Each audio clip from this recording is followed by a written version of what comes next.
ബൈക്കുകളുടെ electric ബൈക്കുകളുടെ battery റീചാർജിങ്ങുമായി ബന്ധപ്പെട്ട ഒരു പുതിയ അപ്ഡേറ്റ് ആണ് ഇന്നിപ്പോൾ പങ്കുവയ്ക്കാനുള്ളത്. ദുബായ് എമിറേറ്റിൽ നമ്മുടെ ബൈക്കുകളുടെ ബാറ്ററി റീചാർജിങ്ങിനായിട്ട് ഇനി മണിക്കൂറുകളോളം കാത്തിരിക്കേണ്ട കാര്യമൊന്നും വരുന്നില്ല. നമ്മുടെ കാലിയായിട്ടുള്ള ബാറ്ററികൾ സ്വാപ്പ് ചെയ്ത് ഫുള്ളി ചാർജ്ഡ് ആയിട്ടുള്ള ബാറ്ററികൾ ഉടനടി വാഹനത്തിൽ ഫിറ്റ് ചെയ്ത് നമുക്ക് യാത്ര തുടരാൻ പറ്റുന്ന ഒരു പുതിയ സംവിധാനം ദുബായ് എമിറേറ്റിൽ ഉടനീളം വരെയാണ്. 30-ലധികം ഇലക്ട്രിക് ബാറ്ററി സ്വാപ്പിംഗ് സ്റ്റേഷനുകൾ തുറക്കും എന്നാണ് RTA ഇപ്പോൾ അറിയിച്ചിട്ടുള്ളത്. അതായത് വളരെ പെട്ടെന്ന് തന്നെ ബാറ്ററി റീചാർജിങ് നടത്തി നമുക്ക് യാത്ര പോകാം എന്നുള്ളതാണ് അതിൻ്റെ ഒരു പ്രത്യേകത. ഇതിനായിട്ട് ബാറ്ററി സ്വാപ്പിംഗ് സ്റ്റേഷനുകൾ സജ്ജീകരിക്കുന്നതിൽ വളരെ വൈദഗ്ധ്യമുള്ള മൈക്രോ മൊബിലിറ്റി ടെക് കമ്പനി ആയിട്ടുള്ള ടെറാടെക് ലിമിറ്റഡുമായിട്ട് RTA ഒരു കരാറിൽ ഒപ്പുവെച്ചിട്ടുണ്ട്. അപ്പോൾ ഇവരുടെ സഹകരണത്തോടെയാണ് 36ഓളം ഇത്തരത്തിലുള്ള ബാറ്ററി സ്വാപ്പിംഗ് സ്റ്റേഷനുകൾ തുറക്കുന്നത്. സുസ്ഥിരവും പരിസ്ഥിതി സൗഹൃദവുമായിട്ടുള്ള ഒരു ഗതാഗത സംവിധാനം ഉണ്ടാക്കുക എന്നുള്ളതാണ് അതിന്റെ ആത്യന്തികമായിട്ടുള്ള ലക്ഷ്യം.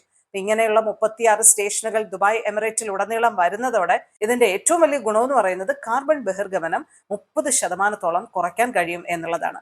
അപ്പൊ ഇനി ഇലക്ട്രിക് ബൈക്കുകളുമായി വരുന്നവർക്ക് റീചാർജിങ്ങിന് മണിക്കൂറുകളോളം കാത്തിരിക്കേണ്ട കാര്യമില്ല.